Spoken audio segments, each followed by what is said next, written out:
야고보서 1장 9절부터 12절 말씀 같이 읽겠습니다. 낮은 형제는 자기의 높음을 자랑하고 부한 자는 자기의 낮아짐을 자랑할지니 이는 그가 풀의 꽃과 같이 지나감이라. 해가 돋고 뜨거운 바람이 불어 풀을 말리면 꽃이 떨어져 그 모양의 아름다움이 없어지나니 부한 자도 그 행하는 일에 이와 같이 쇠잔하리라. 시험을 참는 자는 복이 있나니 이는 시련을 견디어낸 자가 주께서 자기를 사랑하는 자들에게 약속하신 생명의 면류관을 얻을 것이기 때문이라. 아멘. 오늘 이 말씀을 가지고 기쁨의 이유라는 제목으로 말씀을 나누겠습니다. 오늘부터 해서 몇 주가 될지 모르겠지만 야고보서 말씀을 여러분과 함께 좀 강해로 좀 나누기를 원합니다. 1월 달에 제가 한번 주일날 이제 야고보서 첫 번째 시간을 좀 나눴는데 계속 이어지는 본문으로 좀 여러분이 이해를 좀 하시면 좋을 것 같습니다. 여러분의 기억을 조금 되살리기 위해서 야고보서에 대해서 조금 더 말씀을 좀 드리면, 야고보서는 최초의 신약 성경이자 최초의 서신서로서 주후 45년부터 49년 사이에 쓰여진 책으로 알려져 있습니다. 주후 45년경에는 바울과 바나바가 성령으로 사역자로 세움받고 전도 여행을 떠나는 시점이었습니다. 사도행전 13장에 기록되어 있는 말씀이죠. 그리고 주후 49년에는 예루살렘에서 이제 회의가 열리게 되는데 이방인들이 율법을 지켜야 한다라는 유대인들의 주장에 대해서 논의하는 일이 있었습니다. 그렇지 않아도 된다라는 그런 결론을 내리게 되죠. 그것이 사도행전 15장에 나와 있는 말씀입니다.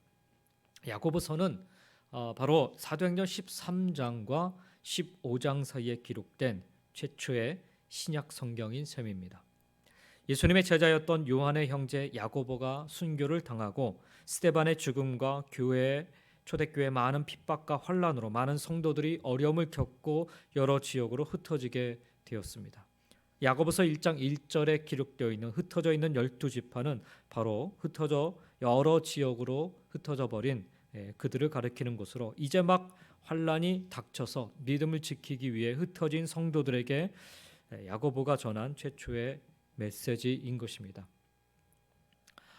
이 야고보서를 쓴 저자 야고보는 그래서 예수님의 12명의 제자 중에 한 사람이 아니라 예수님의 형제였던 바로 밑에 동생으로 그렇게 알려져 있습니다. 예수님의 형제였던 야고보가 쓴 그런 책입니다.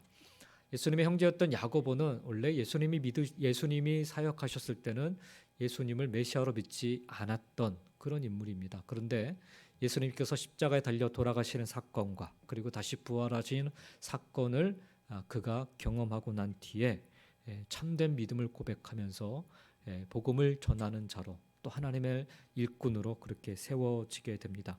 그래서 예루살렘 교회가 세워졌을 때 11명의 사도들, 물론 이제 나중에 이제 또 한 명의 사도를 세워서 12명의 사도를 세우게 되지만 12명의 사도들이 있었음에도 불구하고 그 사도들보다도 사실 예수님의 동생이었던 야고보를 더 의지하고 더 따랐던 것을 보게 됩니다. 초대교회 그 역사를 보면은 이 예수님의 제자였던 야고보가 예수님의 이 동생이었던 야고보는 성품도 참 좋았던 그런 분이셨고 또 하나님의 말씀에 대한 깊이도 있으셨던 분이셨고 그래서 많은 성도들이 이 예수님의 동생이었던 야고보를 따르고 또 그분에 대해서 좋게 판단하고 또 그렇게 여겼던 것 같습니다. 그래서 예루살렘 초대교회에 그 여러 가지 많은 이슈들이 있을 때마다 사실은 뭐 사도들 앞에 달려가서 사도들의 그 제자 예수님의 그 제자 중에서 뭐 가장 수장이라고 할 수 있는 베드로한테 쪼르르 쫓아가서 이거 어떻게 하면 좋겠습니까라고 묻지 않고 예수님의 동생이었던 야고보에게 가서 같이 상의하고 이야기 나누고 또 그리고 그 의견을 경청했던 것들이 사도행전을 비롯해서 초대교회 역사 속에서 많이 나타나고 있습니다. 그런 의미로 이제 우리가 이 야고보서를 좀 보시면 조금은 어떤 의미로 이런 말씀들이 지금 전해지고 있는지 어떤 마음, 어떤 뉘앙스 혹은 어떤 톤으로 이 말씀들이 지금 전거되고 있는지를 좀 알 수가 있을 것 같습니다. 오늘 여기 말씀해 보면 사실 이 야고보서의 메시지는 사실 단순한 위로의 메시지가 아니라 흩어져 있는 그 성도들에게 쓴 메시지임에도 불구하고 단순히 위로하기 위한 메시지라기보다는 너희의 믿음이 어디에 있는지 확증하라, 이런 메시지를 강하게 담고 있습니다. 스스로가 참된 그리스도인인지 거짓된 그리스도인인지를 믿음으로 보이라는 것입니다. 예수님을 막 믿고 예루살렘 교회에 모여가지고서 막 왁자지껄 떠들면서 뭐 먹고 마시면서 서로 같은 것들 나누고 이러는 상황에서는 사실 다 믿는 것 같아요. 다 뜨거운 것 같고, 근데 막상 고난이 오고 핍박이 와서 흩어지고 나니까 내가 믿는 믿음이 과연 어떤 믿음인가, 이것에 대해서 흔들리는 모습들을 보게 된 거죠. 그래서 사실 야고보는, 야고보 사도는 너희들이 믿는 믿음이 어떤 믿음인지, 그게 참된 그리스도인으로서 가져야 되는 믿음인지 아니면 진짜 거짓된 믿음으로 살고 있는지를 보이라는 거예요. 이 메시지는 교회가 오래 지나가지고 사랑이 식어지고 거짓 성도들이 일어났을 때 쓰인 편지가 아니라 이제 막 환난을 당하기 시작한 초창기에 보낸 편지라는 것에 의미가 있습니다.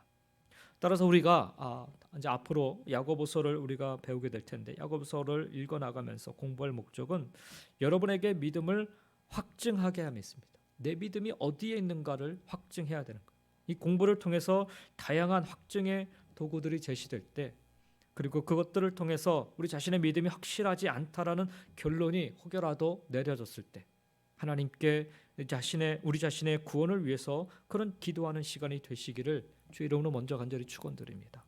구원의 확실함과 불확실함을 알 수 있는 그런 중요한 그런 기초가 되는 그런 공부가 될 수 있었으면 좋겠습니다. 야고보서 1장 2절부터 8절에 보면 시험에 대해서 얘기하는데, 시험을 온전히 기쁘게 여기라라고 말씀하고 있습니다.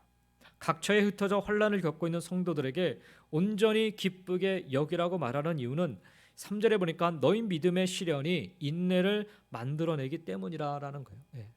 그냥 이 시련을 그냥 시련으로 받지 말고 우리의 신앙의 인내를 만들어내는 그런 통로로 여기라, 이렇게 얘기하고, 그러면 기쁠 수 있다는 거죠. 그러한 인내들이 스스로가 진정으로 믿는 사람인지 확증하는 도구가 된다라고 말하고 있는 것입니다. 그래서 그 인내를 온전히 이루라라고 말하고, 믿는 자답게 시험 중에 기쁘게 여기라고 말하고 있습니다. 또한 그렇게 하기 위해서 하나님께 또 차별도 조건도 면박도 주시지 않는 하나님께 시험을 이겨내는 지혜와 하나님께 순종하는 지혜를 구하라고 말합니다. 의심하지 말고 구하라고 말합니다. 자기 힘으로는 어렵다는 거죠. 하나님이 주신 지혜로 해야 된다라는 거예요. 다 아는 것 같지만 사실 또 막상 똑같은 시험을 우리가 접하게 되면 또 헷갈려요. 또 흔들리고 또 넘어지고. 그래서 야고보는 애써 또 이 말씀을 하고 있는 거예요. 하나님께 구하라는 거예요. 너희들이 똑똑하다고 하지만 지혜를 구하라는 거예요. 자, 이게 8절까지의 내용이고요. 이제 9절부터 12절에서는 구체적으로 성도들의 당하는 고난과 시험이 무엇인지를 이야기하고 있습니다. 오늘 본문에서는요, 대조되는 두 사람이 등장을 하는데, 하나는 낮은 형제, 또 하나는 부한 자입니다. 여기서 낮은 형제는 부한 자와 대조되는 것으로 보아서 가난한 형제라고 할 수 있고요. 또한 형제라고 부른 것으로 보아서 그가 교회 안에 있는 가난한 성도라는 것을 알 수가 있습니다. 가난한 성도와 부한 성도에게 오늘 말씀해 보니까 동일한 명령이 주어졌는데, 그것은 바로 자랑하라입니다. 자랑하라. 이 말은 1장 2절에서 야고보서 1장 2절에서 온전히 기쁘게 여기라라고 말한 것보다 훨씬 더 강한 표현이에요. 기쁘게 여길 뿐만 아니라 크게 자랑하라는 거예요. 그러니까 기쁨보다 더 큰 표현이 뭐냐면 자랑하는 겁니다. 기쁨은 그냥 여기 바운더리 안에서 그냥 좋아하는 것이라고 이야기한다면, 자랑은요, 너무너무 좋아가지고 이것을 온 세상에 자랑하는 것, 나타내는 것, 이것을 표현하고 있습니다. 훨씬 더 강한 표현이죠. 기쁘게 여길 뿐만 아니라 크게 자랑하라는 것입니다. 순교와 핍박과 극심한 환난으로 어려움으로 각처에 흩어진 그들에게 자랑해야 할 것이 무엇이었을까요? 오늘 이제 낮은 자의 그 자랑, 기쁨, 첫 번째로 낮은 자의 자랑, 기쁨을 좀 살펴보길 원하는데, 먼저 낮은 형제의 좀 상황을 좀 생각해 보겠습니다. 교회에 닥친 여러 핍박 때문에 다른 지역으로 피신을 간 상황에서 자신의 땅 문서나 혹은 재산을 챙겨갈 수 있는 사람은 많지 않았을 것입니다. 자신이 가진 재물들을 두고 가야 했을 것입니다. 또한 당시에는 유대인들 중에 기독교로 개종한 사람들은 유대인들의 모임에서 축출당했고 또 사회적으로나 경제적으로 불이익을 당했습니다. 새롭게 이주한 곳에서 일을 시작하려면 천하고 힘든 일부터 시작했을 것입니다. 일반적으로 유대인들은요, 새로 자기 그 에어리아에 새로운 사람이 오면 어떻게든 도와주고 기반을 좀 닦아준, 미리 좀 잘 일어날 수 있도록 도와주죠. 그런데 이 당시에 그리스도인들은요, 유대인들에게 철저히 배척당했어요. 그래서 아주 밑바닥에서부터 새롭게 시작해야 되는 그런 어려움들이 있었습니다. 그래서 보통 소장농으로 일을 하는 경우가 많았고요. 오늘날보다 훨씬 불합리한 시대였으므로 정당한 품삯을 받지 못하고 생명에 지장이 있을 정도로 궁핍한 생활을 하는 경우가 많았습니다. 그런 자들에게 그렇게 흩어져서 새로운 곳에서 정착을 하면서 어렵게 살아가는 자들에게 사도 야고보가 뭐라고 해야 되냐면 자신의 높음을 자랑하라, 이렇게 말씀하고 있는 것입니다. 고린도후서 6장 8절부터 10절에서도 사도 바울이 가난한 상태에서 자기가 자랑하는 장면을 적고 있습니다. 뭐라고 하냐면 우리는 속이는 자 같으나 참되고 무명한 자 같으나 유명한 자요, 죽은 자 같으나 보라 우리가 살아있고 징계를 받는 자 같으나 죽임을 당하지 아니하고 근심하는 자 같으나 항상 기뻐하고 가난한 자 같으나 많은 사람을 부유하게 하고 아무것도 없는 자 같으나 모든 것을 가진 자로다라고 사도 바울이 자랑을 합니다. 여러분, 어떻게 이런 상황에서 자랑할 수 있었을까요?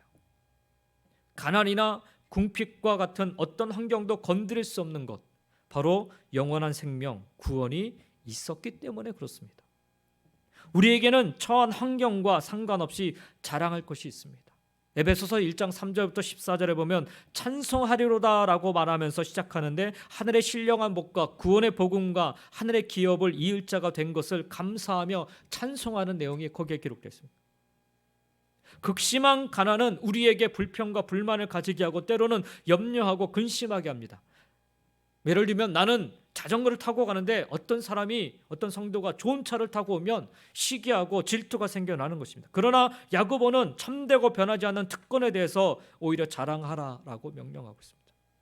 다른 사람과 비교하여 상대적 가치관에 갇힐 수 있는 우리 모두에게 하나님은 그 어떤 것과도 비교 불가인 절대적 가치관의 시각으로 오히려 자랑하며 이 세상을 살라라고 권면하고 있는 것입니다. 그런데 우리의 자랑은 여전히 상대적일 때가 참 많습니다. 저 사람보다 내가 뭘 더 가졌기에, 뭘 더 잘하기에, 그래 다른 사람들의 관심과 부러움의 대상이 되는 그 무엇인가를 우리의 자랑으로 꼽습니다. 그래서 사실 자랑보다는요, 자괴감에 함몰될 때가 많습니다. 만족보다는 늘 부족함에 휩싸여 그것만을 추구하느라 정신없이 쫓겨 살아가게 됩니다. 나는 저 사람보다 뭘 더 못 가졌네 하면서, 그래서 어느 순간부터 우리는 기쁨을 잃어버린 채 살아갑니다. 믿음의 자리에 서 있음에도 불구하고 신앙생활을 열심히 감당하면서도 말입니다. 예루살렘에서 흩어져 갔던 많은 크리스찬들이 그곳에 가서 막상 보니까 이미 그곳에 와서 자리를 잡고 정착한 사람들, 그리스도를 믿지 않는 사람들, 그 사람들이 떵떵거리고 잘 사는 모습을 보니까 얼마나 자괴감이 들겠어요. 나는 저 사람보다 뭘 더 못 가졌고, 저 사람은 나보다 뭘 더 가졌고, 내가 지금 그리스도를 향한 믿음을 가지고 있음에도 불구하고 열심히 내가 신앙생활 하겠다고 하면서 이렇게 쫓겨왔는데 불구하고 그런 느낌, 그런 마음을 가질 때가 있다는 거죠. 그래서 야고보 사도는 스스로 가난하고 낮다고 여기는 형제들에게 자랑 좀 하고 살라라고 이야기하고 있는 거예요. 흩어져 고난 중에 살아가는 성도들에게 자랑 좀 하고 살라라고 권면하고 있는 것입니다. 우리에게는 처한 환경과 상관없이 자랑할 것이 있기 때문이다. 바로 예수 그리스도, 그분으로 말미암아 얻은 구원과 영원한 생명을 소유하고 있기 때문입니다. 아무리 세상을 호령하는 권력자들이라 하여도 그들이 만약 예수를 주로 고백하지 못하고 산다면 그들은 곧 영원히 죽을 수밖에 없는 인생인 것입니다. 그러나 우리가 지금 이리 밀리고 저리 밀리며 정처 없이 헤매고 다니는 인생이라 하여도 주를 믿는 믿음의 고백이 우리 안에 있다면 우리는 영생을 소유한 이 땅에서 가장 영광스러운 인생인 것입니다. 그러니 자랑할 만하지 않는지요? 아니, 자랑하며 살아야 하지 않겠는지요? 비록 지금 병이 들어 고통스러운 삶을 살아간다 하여도 건강하여 사방팔방으로 돌아다니는 사람을 마냥 부러워만 할 것이 아님은 혹 내일 아침에 갑작스럽게 죽음을 맞이한다 하여도 우리는 이 세상의 삶이 끝이 아님을 알기에, 우리는 영원히 살 하늘나라에서의 삶이 보장된 자들이기에 슬퍼하거나 두려워할 이유가 전혀 없는 것입니다. 그래서 병든 사실은 이 땅에서의 삶이 조금 불편할 뿐 사실 그것이 우리의 기쁨을 송두리째 빼앗아갈 그 무엇도 되지 않는다는 거예요. 잠시 환난으로 고난으로 우리의 시선을 흐트러 놓을 수는 있으나 그러나 우리의 존재 자체를 부정할 수는 없다라는 것입니다. 그래서 야고보 사도는 흩어져 고난 중에 살아가는 믿음의 성도들에게 낮은 형제는 자기의 높음을 자랑하라라고 권면하고 있는 것입니다. 사랑하는 성도 여러분, 오늘 스스로 낮은 자라 여기며 혹은 마음 상한 채 살아가시는 분들 계신지요? 그 낮은 자리가 경제적인 부분일 수도 있고요, 건강의 문제일 수도 있고, 자존감의 문제일 수도 있고요, 능력의 문제일 수도 있습니다. 그 무엇이라 여기는 곳에서 스스로 낮은 자라 느끼며 스스로 결핍을 느끼며 매일매일 힘들게 살아가는 성도님들이 계시다면 오늘 야고보 사도의 권면, 아니 우리 주님이 우리 모두에게 증거하고 계신 이 말씀에 귀를 기울이시기 바랍니다. 낮은 형제여, 너희는 결코 낮은 자리에 있지 아니하단다. 너희가 지금 있는 자리는 아주 높은 자리란다. 그러니 어깨 펴고 이제 자랑 좀 하며 살으려. 그렇습니다. 사랑하는 성도 여러분, 우리도 이제 자랑하며 사십시다. 때로 작은 교회라 하는 일이 변변치 않아서 우리 스스로 알게 모르게 많이 움츠려든 것도 사실이잖아요. 나이가 많아서 아는 지식도 별로 없어서 누가 알아주지 않아서 그런 여러 이유 때문에 우리 스스로 보잘것없는 인생이라 여기며 살아가고 있지 않습니까? 그런데 하나님의 판단은 다릅니다. 결코 낮은 자가 아니라는 거예요. 오히려 그 어려움 속에서도 이 믿음 지키며 여기까지 이 자리까지 왔으니, 이 자리에 서 있으니 낮은 자가 아니라 높임받을 만한 자격이 충분히 되는 자라는 것입니다. 그러니 자랑하며 살라는 것입니다. 여전히 그리스도가 내 안에 계심을 인하여서 자랑하시기 바랍니다. 여전히 나는 구원받은 자로 이 믿음의 길을 변함없이 걷고 있음에 여러분 자랑하며 사시기 바랍니다. 그 어떤 환경 속에서도 이 믿음 잃지 않고 하나님을 향한 소망 잃어버리지 않고 무엇보다 하나님 나라를 위한 헌신 놓지 않고 지금까지 살아오셨음에 여러분 당당히 어깨 펴시고 자랑하실 수 있기 바랍니다. 여러분 모두는 그럴 자격 충분히 되십니다. 그러니 오늘 주 안에서 높음을 자랑하시는 여러분 모두가 되시기를 예수님의 이름으로 간절히 축원드립니다. 두 번째로 당시 그리스도인들 중에는 부한자들도 있었습니다. 그들에게 야고보는 뭐라고 얘기하냐면 낮아짐을 자랑할지라라고 말씀합니다. 부자의 낮아짐은 무엇입니까? 부유한 환경에 있던 사람들은 어떤 어려움이 있었을까요? 아까는 제가 낮은 형제들이 겪었던 그 어려움들을, 시험들에 대해서 얘기했어요. 그래서 야고보는 그들에게 높음을 자랑하라 얘기했어요. 부자들도 어려움이 없는 게 아니에요. 그들은 재물을 의지할 수 있었고, 그래서 사실 늘 위기예요. 늘 유혹이고. 왜냐하면 하나님 대신에 재물을 따라갈 수 있고, 하나님 대신에 권력을 따라갈 수 있고, 하나님 대신에 사람을 따라갈 수 있기 때문에, 그 안에서 누리는 안정감과 쾌락만을 쫓아갈 수 있기 때문에 그래요. 누가복음 12장에 나오는 부자의 예를 보면은요, 소출이 풍성해서 그가 하는 일이 뭐예요? 창고를 짓습니다. 그러면서 이제부터 평안히 먹고 마시고 즐기자, 그렇게 생각합니다. 그의 삶 속에는 하나님이 전혀 나타나지 않고 있어요. 그때 하나님께서 오늘 밤 내 생명을 내가 걷어간다면 말씀하지 않습니까? 그 말은 그도 하나님의 자녀이고 그도 하나님 백성임에도 불구하고 이 부유한 자는 소출이 풍성하고 창고가 차고 넘치니까 뭘 쫓아가요? 자기가 갖고 있는 그 부를 쫓아가고 있다는 거예요. 이게 부한 자들에게 찾아오는 시험이고 어려움이라는 거예요.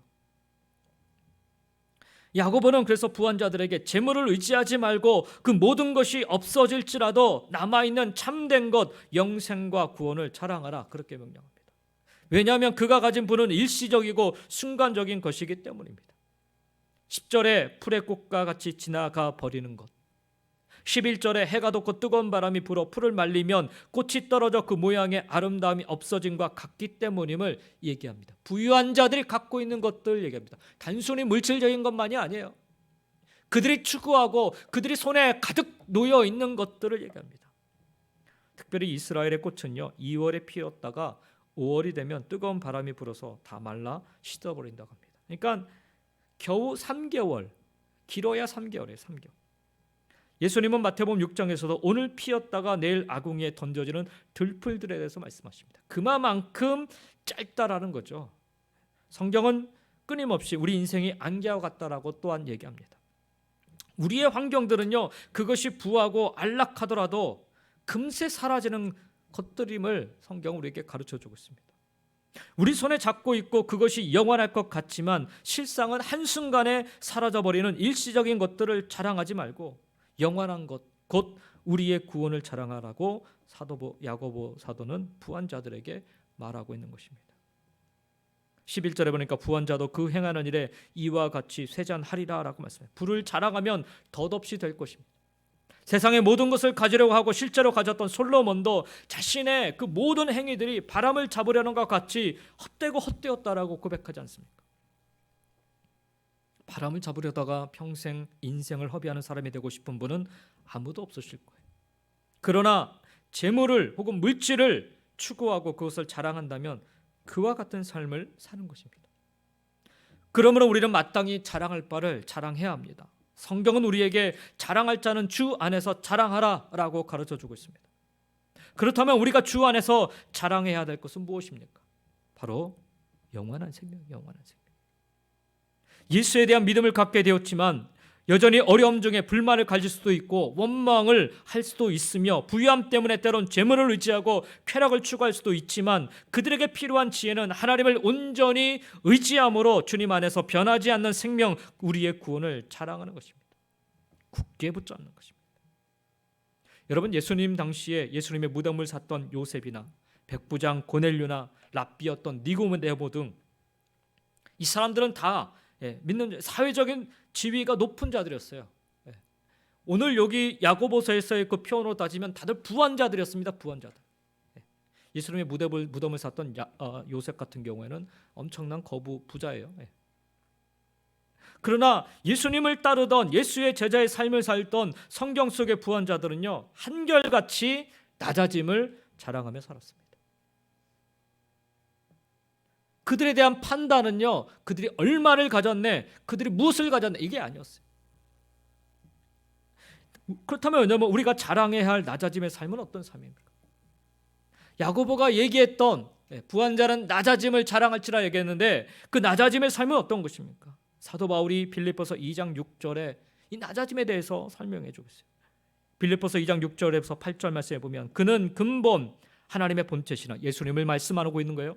그는 근본 하나님의 본체시나 하나님과 동등됨을 취할 것으로 여기지 아니하시고 오히려 자기를 비워 종의 형체를 가지사 사람들과 같이 되셨고 사람의 모양으로 나타나사 자기를 낮추시고 죽기까지 복종하셨으니 곧 십자가에 죽으심이라 말씀합니다.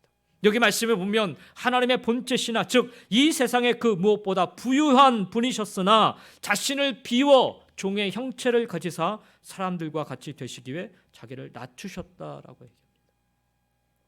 예수님이 우리에게 보여주신 낮아짐의 삶, 사도 야고보가 부한 자에게 명령하고 있는, 권면하고 있는 낮아짐의 삶은 바로 예수님이 우리에게 보여주신 낮아짐의 삶인데, 그것은 첫째로 자기 부인의 삶입니다. 둘째로는 자기를 비우는 삶입니다. 그리고 마지막 세 번째로는 죽기까지 순종하는 삶입니다. 이와 같은 낮아짐의 삶을 살다 간 사람이 바로 사도 바울이에요. 그리고 초대교회 성도들이었습니다. 여러분, 자기 부인은 다른 것이 아닙니다. 내가 의인인 줄 알았는데 실상 의인이 아니라 죄인임을 인정하며 사는 것, 이것이 바로 자기 부인입니다. 내가 대단한 신앙인 줄 알았는데 실상은 아주 형편없는 죄인임을 깨닫는 것입니다. 이 자기 부인이 없으면 자기 의에 취해서 마치 자기가 하는 모든 일은 다 정당하다 생각하게 만듭니다. 바리새인들이 그랬고 서기관들이 그랬습니다. 그래서 나는 의인이고 다른 사람은 다 죄인이다 여기면서 쉽게 판단하고 정죄하고 비판하는 일이 너무나도 익숙하고 당연하게 여겨집니다. 자기 부인을 하지 못하는 사람들의 대표적인 모습들이에요. 두 번째로 자기를 비우는 삶은 내가 가지고 있는 것을 그냥 다 버리라는 게 아니에요, 여러분. 목적이 있는 비움이에요. 목적이 있는 비움. 같아지기 위한 비움입니다. 짊어지기 위한 비움이에요. 예수님은 우리와 같아지시기 위해서 가지고 계신 모든 영광을 다 비우셨어요. 버리셨어요. 우리의 모든 죄를 다 담당하시기 위해서 비우셨습니다. 영원한 생명을 우리에게 주시고자 비우셨습니다. 따라서 비움의 삶은 잃어버리는 시간이 아니라 빼앗기는 것이 아니라 오히려 얻는 시간인 것입니다. 예수님은 이 비움을 통하여서 한 생명 한 생명 그 영혼의 생명을 얻으셨어요. 지금 부한 자들에게 비우라, 낮아지는 삶을 가르치면서 비워야 되는 것을 얘기하는데 다 잃어버리고 다 버리라 그런 표현을 쓰고 있는 게 아니에요, 여러분. 사도 야고보. 너희들이 비움으로 말미암아 오히려 잃어버린 자들을 찾을 수 있어야 된다는 거예요. 이게 낮아짐의 그런 삶의 모습인 것입니다. 예수님은 스스로 비우심으로 온 인류를 얻으셨습니다. 우리가 쉽게 비우지 못하는 이유는요, 다 잃어버린다라고만 생각하기 때문에 그래요. 없어진다고만 생각하기 때문에, 그리고 빼앗긴다고 생각하기 때문에 그래요. 물질을 붙잡고 놓지 못하는 가장 큰 이유는 그것을 다 잃어버린다라고 생각하기 때문입니다. 낮아짐의 삶은 비울 때 가능해요. 그리고 마지막 낮아짐의 삶은 순종을 통해 완성됩니다. 높임받던 자가 갑자기 나락으로 떨어진 삶을 살기란 쉽지 않습니다. 모두에게 총망받던 바울이요, 모두에게 저주와 증오를 받아야 하는 자리로 내려가기란 쉽지 않았을 것입니다. 예수 믿는 자들을 쫓아가서 다 죽이려 할 때는요, 모든 유대인들에게 총망받는, 소위 말하면 떠오르는 자기 대제사장감이야, 이렇게 총망받는 사람이었어요. 그런데 그가 다메섹 도상에서 예수님 만나고 고꾸라지고 나서 예수님을 증거하는 사람으로 바뀌니까 모든 유대인들에게 증오와 저주의 대상이 되고 말았어요. 그래서 그런 삶을 사는 게 사실 쉽지가 않았다는 거예요. 그러나 그는 주님 명령에 순종하여 하나님 사랑에 순종하여서 가장 낮은 자리에까지 내려가 설 수 있었습니다. 당신 사도 아니잖아라고 외치고 주장하고 까보는 자들에게까지도 납작 엎드려서 섬기는 삶을 살았어요. 그래서 그가 얻은 것은 복음의 영광스러움이었습니다. 그리고 교회의 영광스러움이었어요. 순종하기로 결단했기에 그가 얻을 수 있었던 것입니다. 야고보 사도는요, 지금 스스로 부하다고 자랑하는 자들에게 진짜 자랑해야 할 것이 무엇인지를 가르쳐주고 있는 것입니다. 그리고 그것으로 인하여서 진짜 무엇을 얻을 수 있는지를 지금 가르쳐주고 있는 거예요.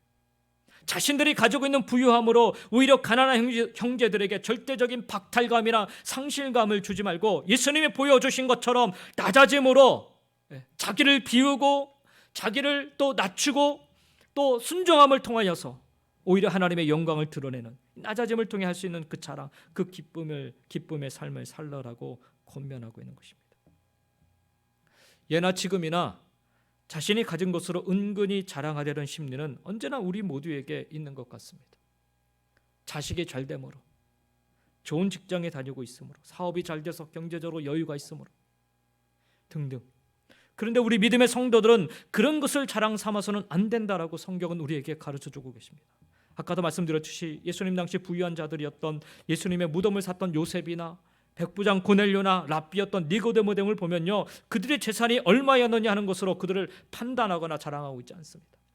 오히려 성경은 일관되게 그들의 믿음이 어떠한지를 드러내고 있고 그들의 믿음을 칭찬하고 있는 것을 보게 됩니다. 이것이 바로 부한 자들이 진정으로 자랑해야 할 낮아짐의 모습입니다. 영적으로든 육체적으로든 부하다고 여겨지는 부분들이 여러분에게 혹 있으시다면 이제부터는 그 부함을 내려놓고 예수님이 보여주신 낮아짐의 삶을 살아가시기 바랍니다. 자기를 부인하고 자기를 비우며 죽기까지 순종하는 삶, 그 낮아짐의 삶을 자랑하는 저와 여러분 모두가 다 되시기를 예수님의 이름으로 간절히 축원드립니다.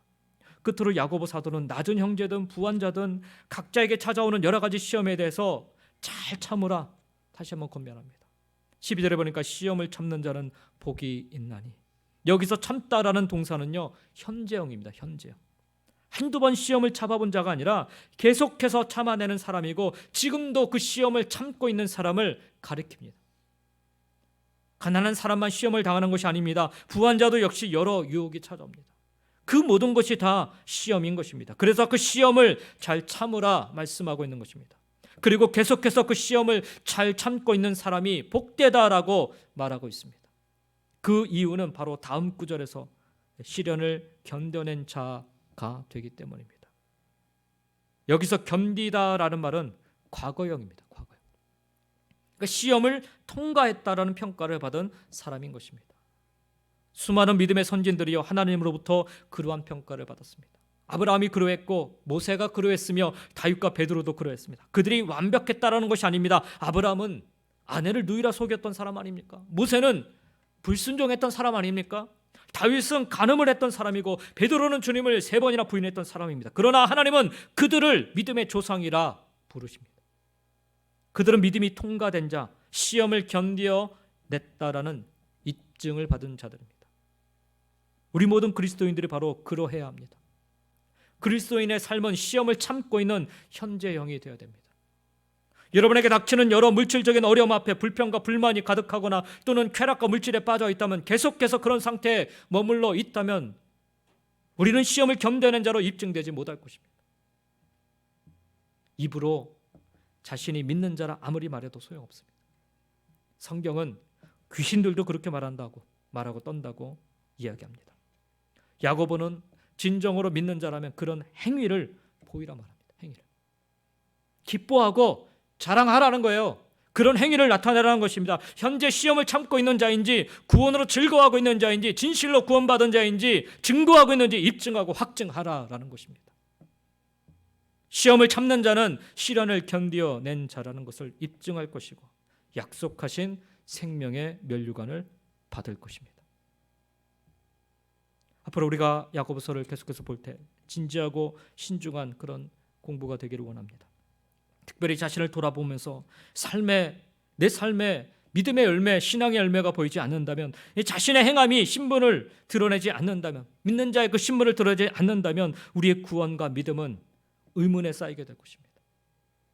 참된 믿음이 있는가? 이 말씀을 통해서 여러분 계속해서 공부할 때 자신을 돌아보시기 바랍니다.